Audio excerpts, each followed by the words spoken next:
Hi friends. तो जैसा कि हमने लास्ट वीडियो में आपका 15 दिसंबर 2017 का जो थर्ड शिफ्ट में पेपर हुआ था उसका जो हिंदी का था वो हम 20 क्वेश्चंस ऑलरेडी सॉल्व कर चुके हैं और यहाँ पे हम पार्ट 2 लेकर के आए हैं जिसमें आगे के क्वेश्चंस देखेंगे और कंप्लीट करेंगे।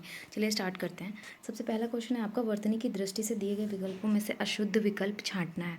तो हमें यहाँ पे कौन सा विकल्प आपका गलत है, अशुद्ध है, वो बताना है। अब ऑप्शंस देखिए अगर आप, ये आपका है उपर्युक्त, अगला है व्यंग, उसके बाद है पूजनीय, उसके बाद है महीना। अगर यहाँ पे आप सारे ऑप्शंस देखेंगे तो आपको लगेगा ए सी और डी तो सही है, बट बी में क्या है, ये आपका व्यंग दे रखा है, जबकि आपका यहाँ पे व्यंग नहीं होता है, ये आपका व्यंग होता है।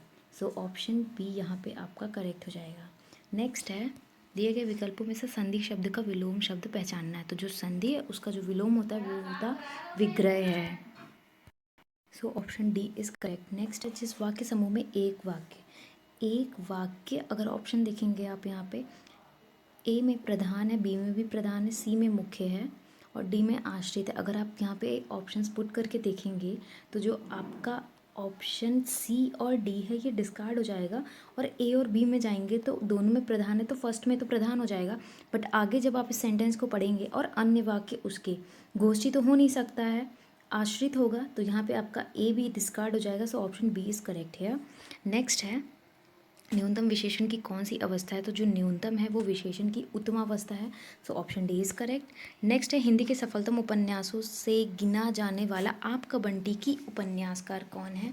तो जो आपका बंटी है उसकी जो उपन्यासकार हैं वो हैं आपकी मन्नू भंडारी जी। सो ऑप्शन ए करेक्ट है यहाँ पे।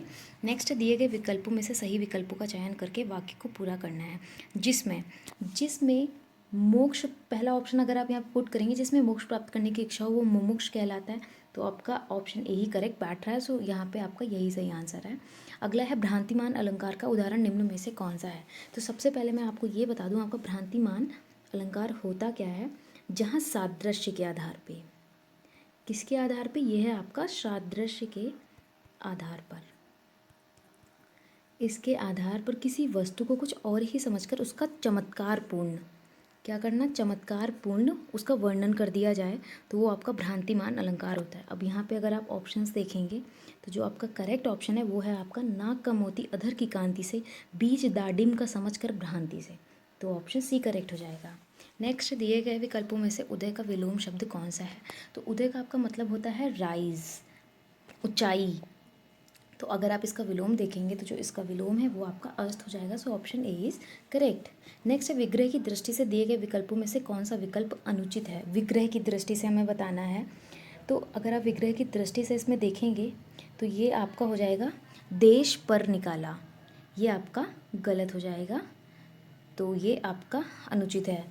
सो ऑप्शन बी इज़ करेक्ट। और नेक्स्ट क्वेश्चन है आपका, देश में राजनीति के प्रति लोगों की डैश को देखते हुए 25 जनवरी को देश में मतदाताओं को करने के लिए राष्ट्रीय मतदाता दिवस मनाए जाने का संकल्प लिया गया। दिए गए विकल्पों का चयन करके वाक्य पूर्ण करें। अगर आप इसमें ऑप्शंस के थ्रू जाएंगे तो जो आपका करेक्ट ऑप्शन है वो आपका हो जाएगा उदासीनता और जागरूक। यहाँ से इस क्वेश्चन से आपको ये पता चल जाएगा कि आपका जो मतदाता दिवस है ये हम कब मनाते हैं। तो जो मतदाता दिवस है ये आपका 25 जनवरी को मनाया जाता है। तो यहाँ से आपका जीके क्वेश्चन तैयार हो गया। नेक्स्ट है, निम्न में से कौन से शब्दों का विकल्प स्त्रीलिंग में नहीं आता। तो स्त्रीलिंग में जिसका नहीं होता है वो है आपका सप्ताह और महीना। So option B is correct. Next है, निम्न में से कौन सा शब्द बहुवचन है। तो बहुवचन आपका यहाँ पे गुरुजन है। So option B is correct. अगला है, करत करत अभ्यास के जड़मति होत सुजान, इस लोकोक्ति का तात्पर्य क्या है। तो ये जो लोकोक्ति है इसका तात्पर्य ये है, अभ्यास जो है वो मूर्ख को भी चतुर बना देता है। तो यहाँ पे ऑप्शन बी करेक्ट हो जाएगा। अगला है, साहित्य का प्रत्येक मनुष्य के लिए अनिवार्य है।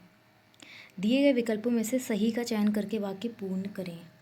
तो साहित्य का क्या, तो साहित्य का ज्ञान प्रत्येक मनुष्य के लिए अनिवार्य है। तो आपका ऑप्शन बी करेक्ट हो जाएगा। नेक्स्ट है, संगति का प्रभाव जरूर पड़ता है, प्रस्तुत वाक्य निम्न वर्णित में किस लोकोक्ति का उचित अर्थ है। तो इसमें जो है ये है आपका खरबूजे को देखकर खरबूजा रंग बदलता है, मतलब संगति का प्रभाव। बिल्कुल, तो ये आपका ऑप्शन डी हो जाएगा। नेक्स्ट कहानी बूढ़ी काकी तथा अन्य नाटक की रचनाकार कौन है? तो इसकी जो रचनाकार है वो हैं आपकी Chitra Mudgal ji. So option B is correct. Next है संस्था शब्द का बहुवचन क्या है? तो संस्था का अगर आप बहुवचन निकालेंगे तो ये आपका हो जाएगा संस्थाएं, तो option C is correct. Next है निम्नलिखित वाक्य के किस भाग में त्रुटि है? रूस का समुद्र किनारे जमा हो रहे बर्फ के इन गोलों का रहस्य क्या है? तो इस क्वेश्चन में जो आपकी त्रुटि है वो है आपका रूस का समुद्र किनारे, ऑप्शन बी। और अगला है अति काटू वचन कहत कैकेयी मानहु लोन जरे पर देई, इस पंक्ति में कौन सा अलंकार है? तो यहाँ पे अलंकार की बात की गई है, तो यहाँ पे जो आपका अलंकार है वो है आपका उत्प्रेक्षा अलंकार। और आपका उत्प्रेक्षा अलंकार अब क्या होता है? तो जो उत्प्रेक्षा अलंकार है ये आपका होता है जहाँ उपमेय में उपमान की संभावना, उपमेय में उपमान की संभावना की जाए, इसकी संभावना करी जाए, तो वहाँ आपका उत्प्रेक्षा अलंकार होता है। So option D is correct. और आज का हमारा लास्ट क्वेश्चन है हिंदी की प्रमुख पत्रिका धर्मयुग के संपादक निम्न में से कौन से थे? तो ये तो क्वेश्चन आप सभी को पता होगा, आपने कई बार पढ़ भी रखा होगा। धर्मयुग के जो रचयिता थे, संपादक सॉरी, वो थे आपके Dharmveer Bharti ji. So option C is correct. अगर आपको ये वीडियो अच्छी लगी हो तो प्लीज़ लाइक करें और सब्सक्राइब करें मेरा channel. Thank you so much for watching this video.